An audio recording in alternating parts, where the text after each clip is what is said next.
Hello, everybody. My name is Rich Garling, and this is Two Grumpy Old Men, and this is my cohort in crime.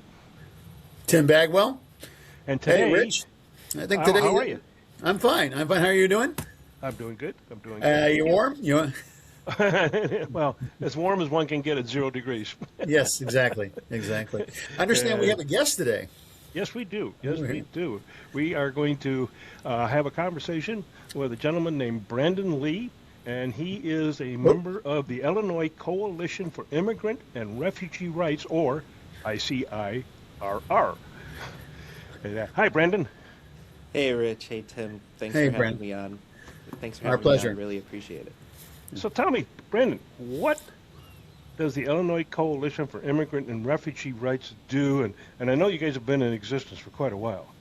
Yeah, so we're celebrating our 40th anniversary this Wow. year. We're a statewide immigrant rights organization here in Illinois. We have over 100 members in Chicago, in the suburbs, and in cities across the state. We have been working for decades to pass pro-immigrant legislation at the local, state, federal levels to ensure that immigrant communities and all communities have access to the resources that they need to thrive, and that all families have access to the resources that they need to make a good life here in Illinois. You know, our history dates back 40 years in the wake of the last time major immigration reform was passed at the federal level. So it just kind of shows how long it has gone without major federal immigration reform. But in that time, we've been able to make great strides here in Illinois in terms of local policies, state policies, and programs that allow families to access the programs that they're eligible for.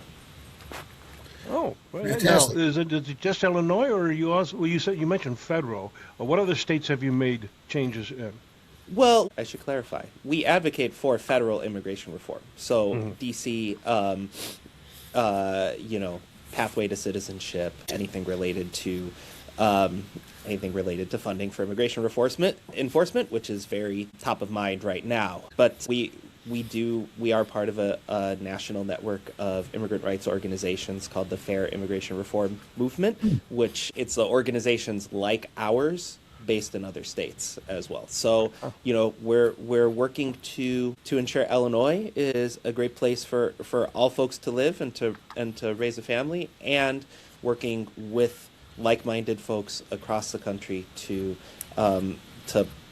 push for immigrant rights nationwide. So what have been some of the bigger accomplishments that your Yeah, organization has done here in the state of Illinois, for instance? Yeah, for sure. So one of the things that is certainly top of mind right now would be statewide policies like the Illinois Trust Act, which limits the collaboration between local police and federal immigration enforcement.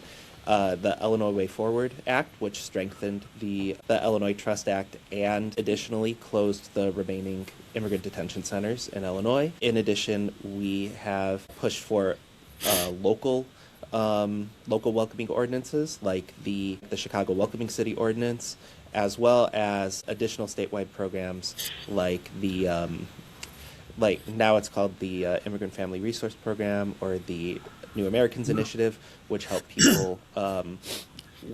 help eligible residents apply for the programs that they need, as well as helping people apply for citizenship and renew their DACA, or Deferred Action for Childhood Arrivals, applications.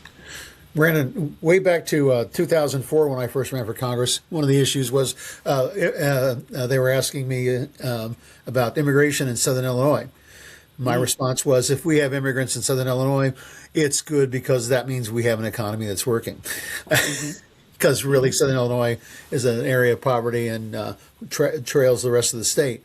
And I don't think people understand the contribution that immigrants make, and their presence represents economic growth rather than a burden. Yeah, yeah, definitely. And I think, that's absolutely right. And I think, you know,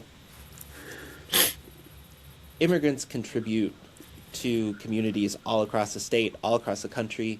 I think that in the last election cycle, you saw this real divide between what Trump and Vance were saying on the campaign trail about how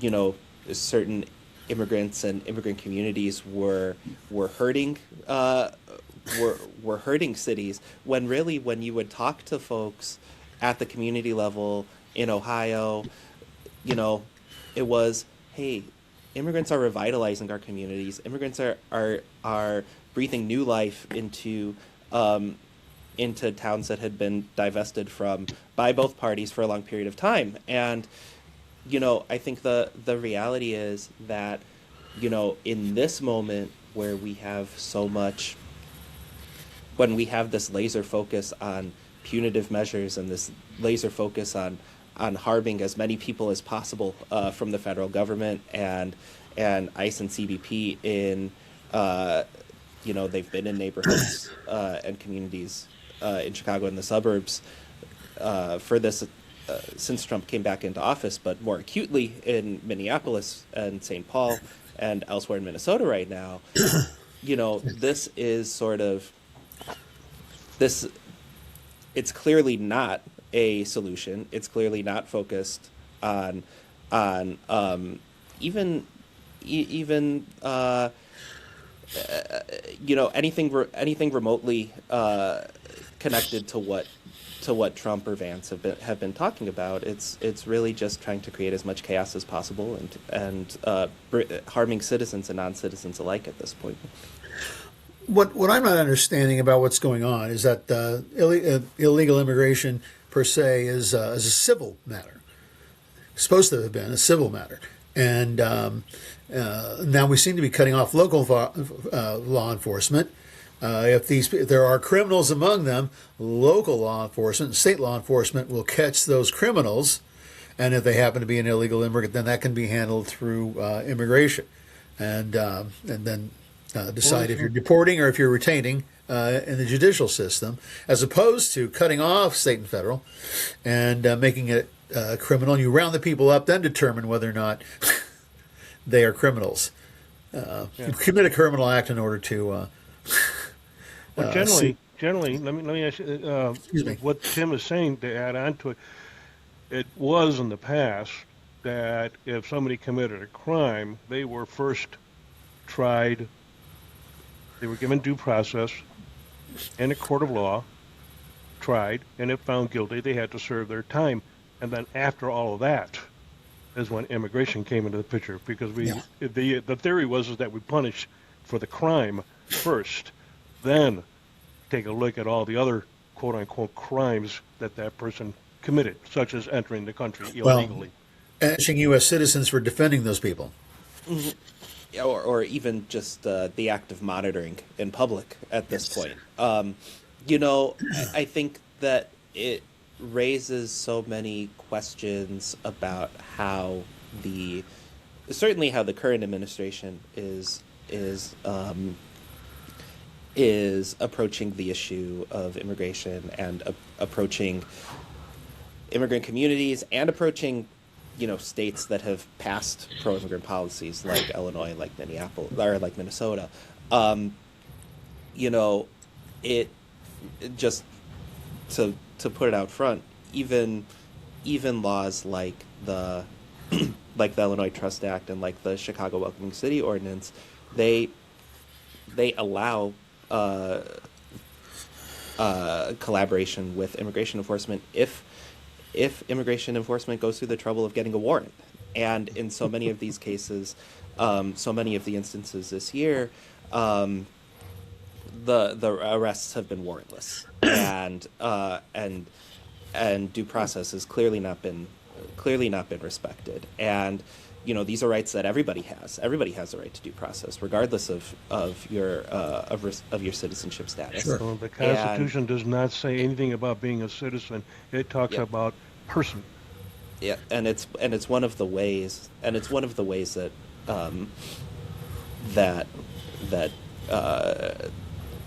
that Trump, that DHS, they're trying to tell us that these rights don't exist, and just sort of like chipping away. Yeah. That's what they're doing. So on that note, a quick question here for you is, how do you guys decide? How do you decide, being ICIRR, you know, which stories to elevate when ICE action spikes in visibility?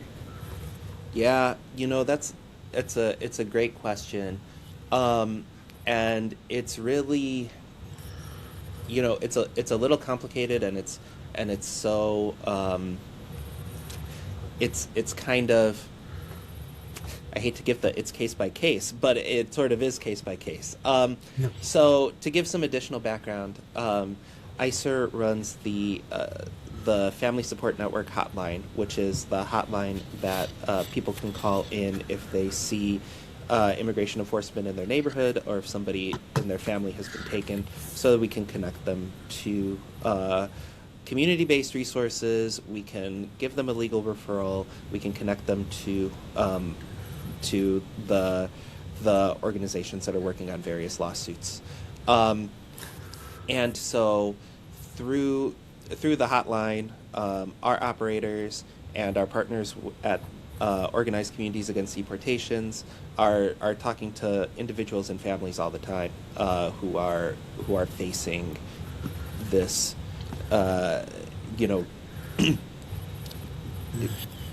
dehumanizing, complicated immigration detention system, right?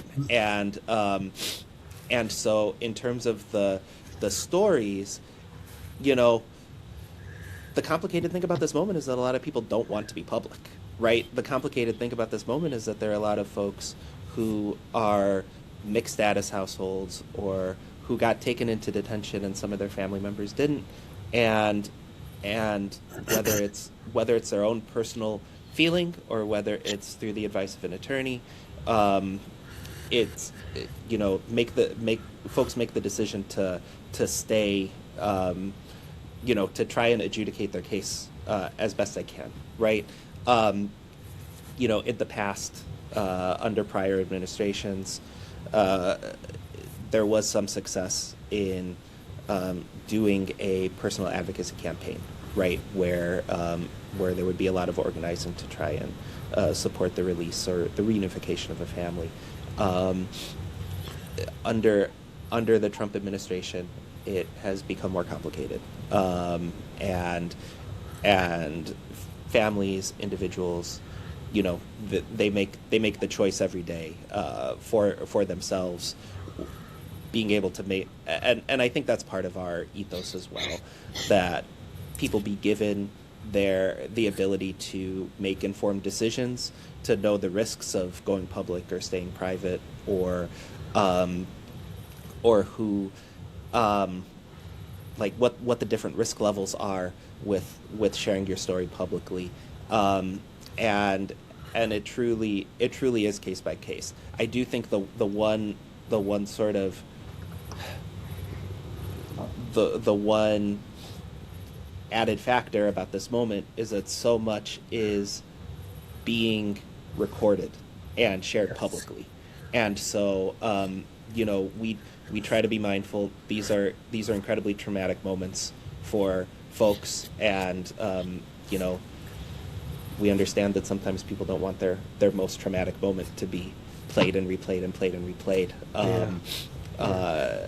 But having that out there also helps make the case that what the administration is doing is not right, and what the administration is doing is a violation of our rights. Yeah. Brandon, the downstate. So we've had a St. Louis market down here. We had reports from over across the river, Madison County and St. Clair County. I think recently, and I don't have the information in front of me, there was a small restaurant owner who was taken. And I don't know if you heard about that one. And I don't know how much is going on downstate. Illinois is blue state, but downstate is red. So I don't know that ICE patrols as much in a more red area. But I was just wondering about anything downstate in terms of Springfield, Carbondale, those kind of places mostly, I would think. Yeah, so I think that there's a couple things going on. One is that ICE, CBP, the Department of Homeland Security apparatus, like, they're really trying to make a show out of this moment. Yes. And and where can they make a show where cameras show up, where people show up, where they're creating a scene? It's on the streets of a big city. It's in a near suburb where they know that there are a lot of people who are following the issue, right? It's also where a high concentration of immigrants live, Right. in terms of percentage, in terms of number of people. Right. But this is not to say that immigration enforcement hasn't been happening downstate. It hasn't been happening in other, in other, across state lines, right? Into Iowa, into Missouri, Kentucky, or Indiana. I think that the reality is that there are these stories of communities being disrupted by immigration enforcement coming in and taking a single person or taking a family. Like these are stories that stretch beyond any administration, right? where there's a very involved family in a town, and immigration enforcement will take a member of that family, and they thought, well, we didn't think it was going to happen here, right? Or we didn't think that would have happened to our community, and that's happening all across the country. I would also say, just in terms of, getting out of northern Illinois for one moment, there are,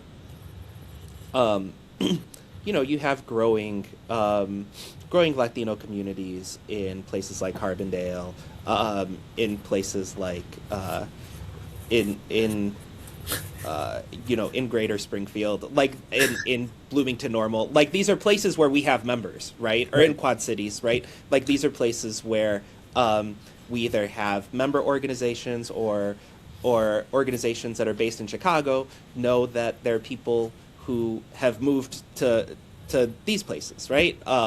So places like the Immigration Project in Bloomington Normal, or Casa Michoacan, which is based in Pilsen in Chicago, but has a satellite office in Carbondale.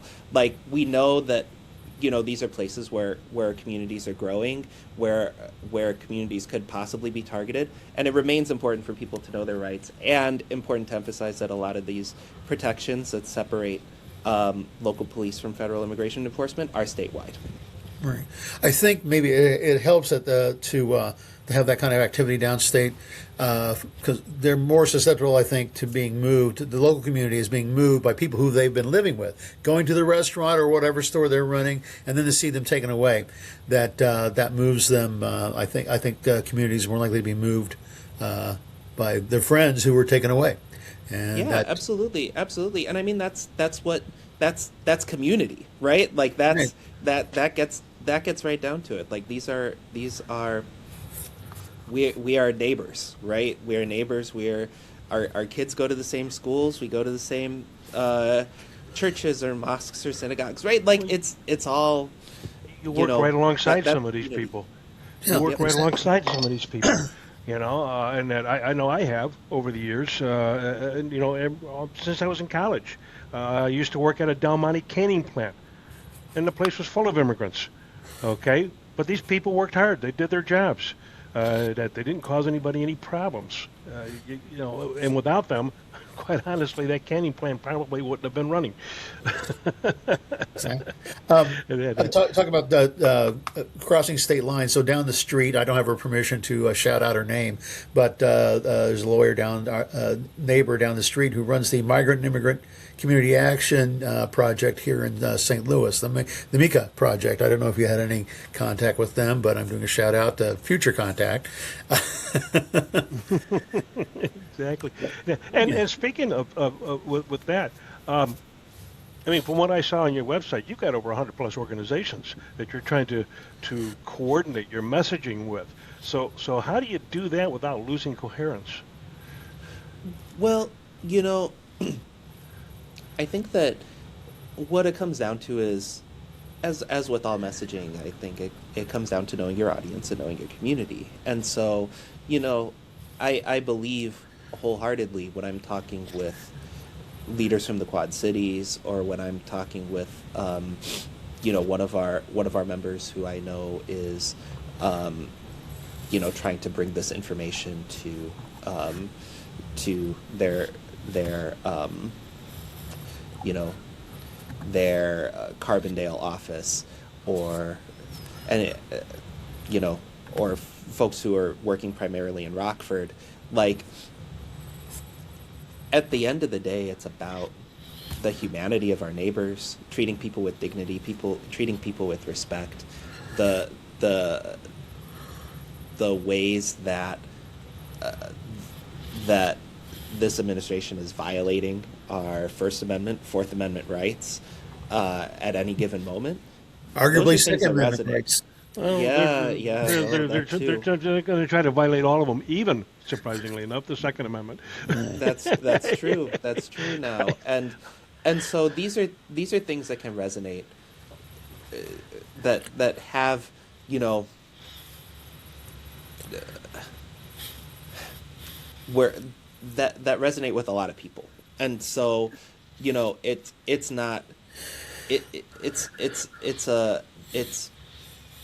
they're shared values that can turn down the temperature, where in certain cities or in certain debates things get very, very heated.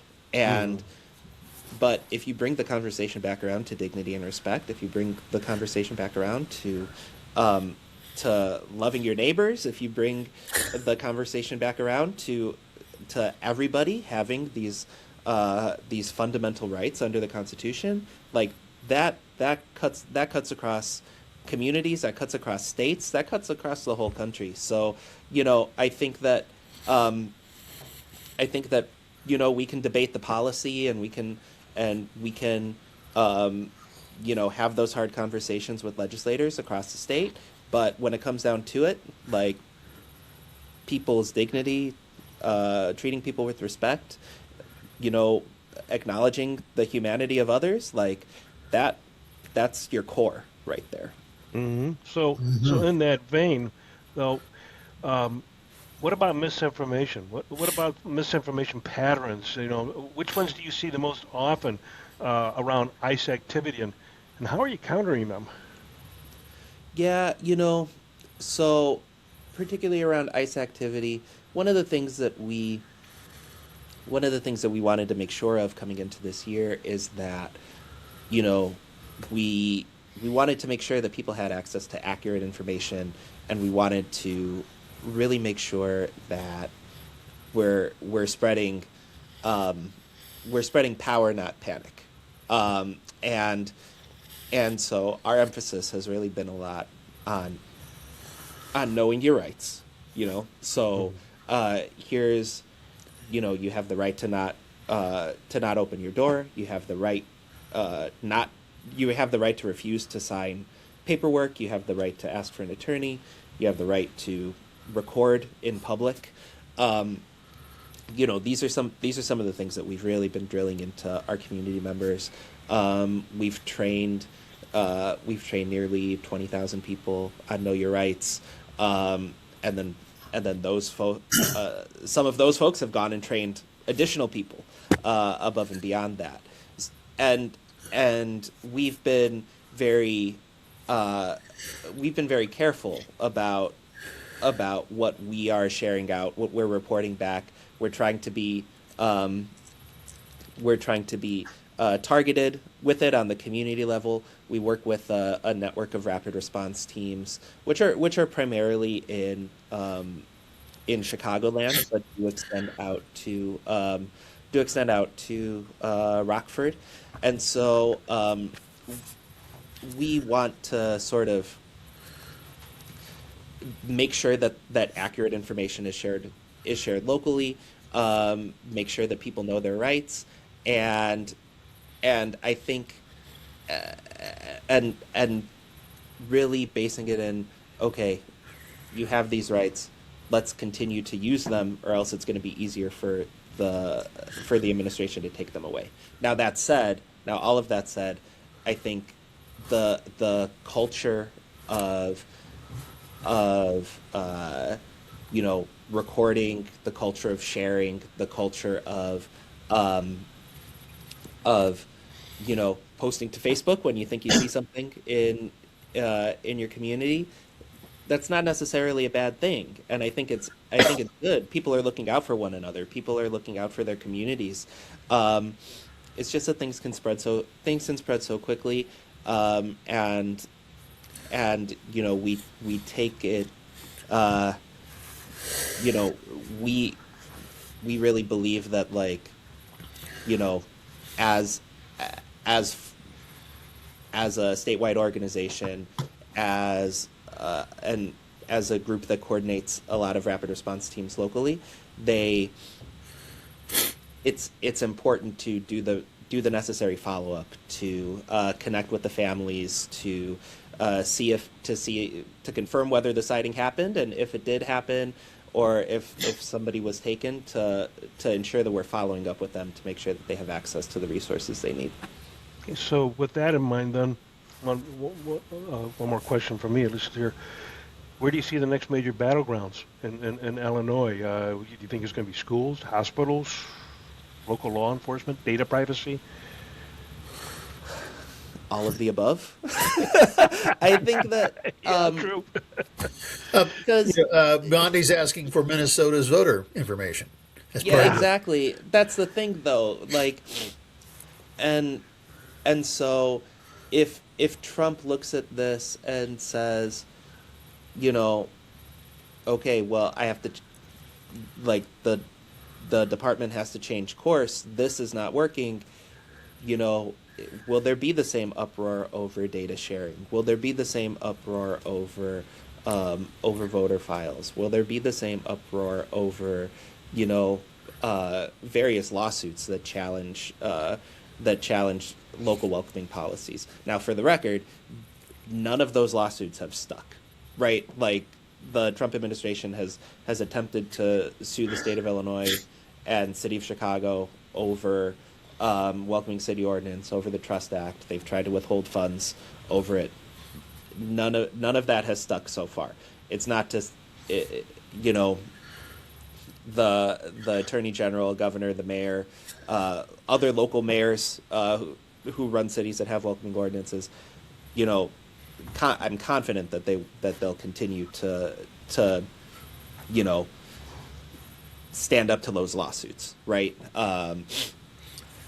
But, you know, I can't say what exactly the future holds. What I know is that Trump and the administration are incredibly focused on this issue, and as many of the other things that they're doing are incredibly unpopular, and as they're trying to get people to not pay attention to other information that they have or have not released, they're going to keep focusing in on immigration as an issue. They see it as something that helped them win in 2024, and they see dividing our communities as a way to help grow their power. And Yep. I think that, you know, we are, you know, community members, community leaders, people who see our whole neighborhoods and our whole communities are able to say, no, this is not the way to run a city, run a state, run a country, and reject the administration's attempts to tell us that certain people don't belong. Right, Right. exactly. Well, we're at our time. So Brendan, have you got any parting words for us? What should people do? If you notice, like, what Tim and I do is we wear different paraphernalia and stuff like that to give another message to people. And like, as you can see with my hat, Ah, okay. Well, I'm a photographer, so I like taking there you go. photographs. There you go. And my wife had gotten me this hat, but I thought this is appropriate. Okay. But here's the question for you: when people take those photographs, what should they do with them? Because keep in mind, we've heard reports of where ICE agents have slapped the phones out of people's hands so that they can't record. So how is it that you can set it up so that you can record and it's going out online instantly, so it doesn't get Well, lost? you know, I think that's, you know, I think it's some of that is going to be your own personal comfort with how you stream or how you broadcast your own feeds. You know, we know that they're tracking social media. We know that they, there are many issues beyond immigration where where the administration has been very explicit about weaponizing what people are posting and sharing on social. So I think that it kind of depends on your personal appetite. What we say is that we don't advise people to interfere. We advise people to keep a safe distance, to back up, to keep filming, but film yourself backing up. Yes. Like these are the ways. These are some of the ways that you can keep yourself safe while still exercising your rights. We have a statewide hotline, which is a family support network. That's 855-435-7693, where people can call in tips that they see in their communities, and then we have rapid response team members that will go and follow up on it. Or if there's not a rapid response team in the area, we'll get connected with a local organization to follow up. And we also have Know Your Rights and Migrant Watch trainings happening on a weekly basis. You can find those on our website, icirr.org/FSN. That's the abbreviation for Family Support Network. That'll show up in our closed caption. If you want to give the phone number one more time. Yeah, sure. That's 855-435-7693 for the statewide Family Support Network. Thank you. Yeah, we live in interesting times, as they say, unfortunately, and this is a huge assault on everyone. I don't think anyone understands that this is an assault on everyone. It's an assault on Greenland. It's an assault on American citizens. It's an assault on the immigrant. Yeah, it is, and it also, I think what I'm seeing from people every day gives me hope, and I think that is, I think like the movement is growing to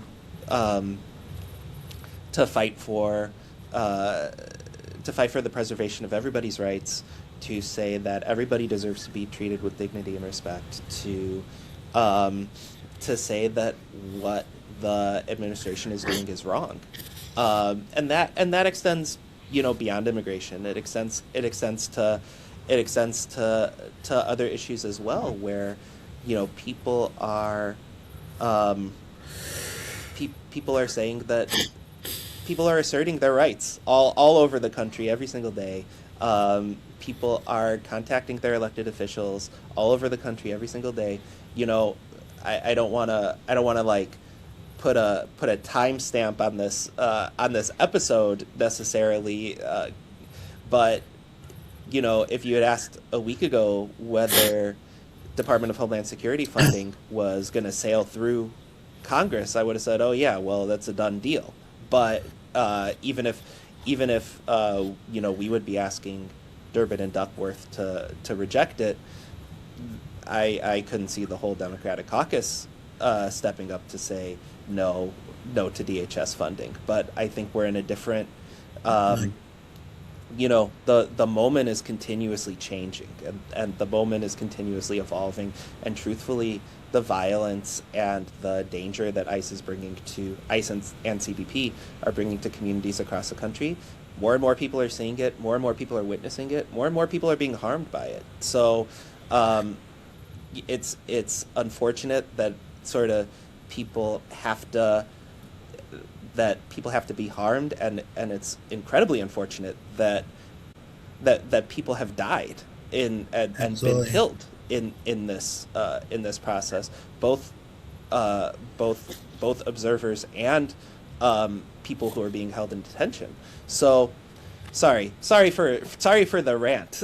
At No, the no, no, no, very no, end no, here. no, no. That's No, no, okay. But it That's is okay. it is really like, We are but here for but it rants. is giving me it seeing how people are becoming more aware of the moment, and more people are being willing to take action.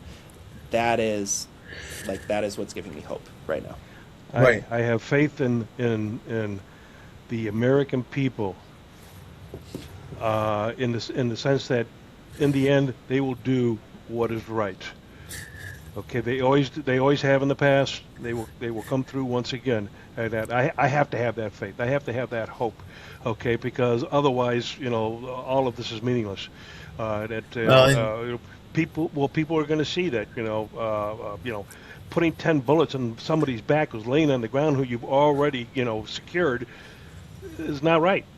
It makes no sense whatsoever for something like that to happen.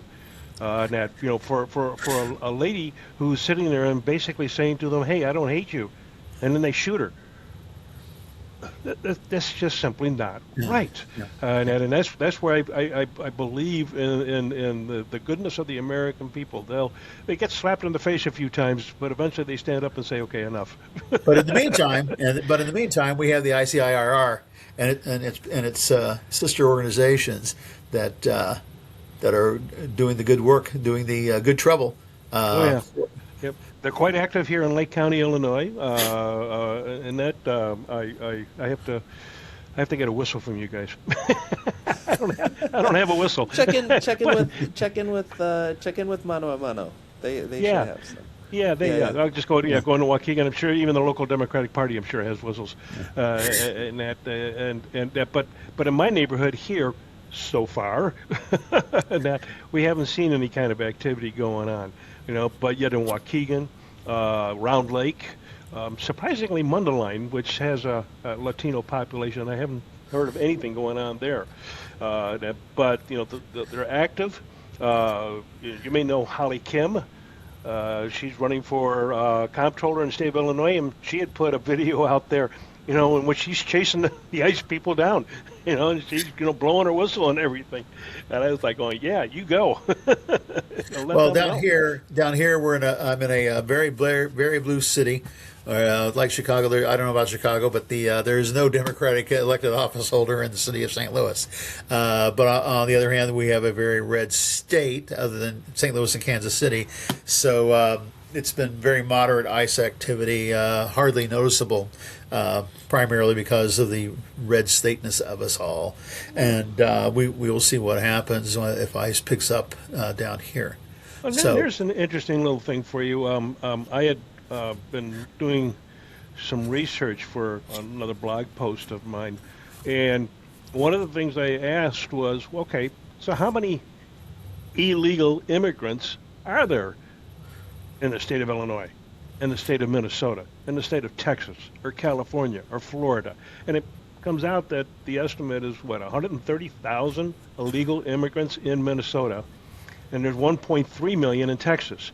So, I mean, if you want numbers, which is what, supposedly they're all, screaming about, why are you going to Minnesota? It makes no sense. Well, I mean, it goes to show, I think, on the one hand, what I would say is that, Trump and Vance were coming into office. They literally held the signs that said mass deportations now, right? At the 2024 convention, right? That was literally their platform. So I wouldn't. So on the one hand, I wouldn't put anything past them. We know they're trying to make a show. I do think there's something to be said about the explicit collaboration and the explicit cooperation of local police in places like Texas and places like Florida, in places like Indiana, where across state government, the governor and ICE are in lockstep around offering local police up to act as additional agents And so it's you can see the differences. There's certainly a connection between, who's running the state and Yes. and how the federal government feels about how they're doing immigration enforcement right now. So, we know, and all of that said, we know that Trump has had his eye on Illinois for a really long time. We can, in terms of the MAGA attacks on Illinois, you can trace it back to Greg Abbott, sending buses of people to Illinois with no collaboration, a refusal to collaborate, and whether it's Pritzker, whether it's Johnson, whether it's mayors across the state, doing the best they could without federal resources at the time. So, it shows sort of the long-term nature of these attacks on our states, and then of course Trump's grudge with walls and all of that. Yep. Yeah. Well, we So noticed, with that- we noticed we don't get busloads of people up here anymore. So with that- and so with that, I agree, Tim. That we are certainly well past our time, and so Brandon, we appreciate very, very much you coming in and talking with us, about this very important issue, of immigration and immigration rights and our constitutional rights, being violated left and right. So thank you, Annette. We wish you well. Thank you, Rich. Thanks, Tim. Thanks for having me. So, ladies and gentlemen, this is Two Grumpy Old Men, and I'm Rich Garling, and I'm my Tim co- Bagwell. So we wish you well.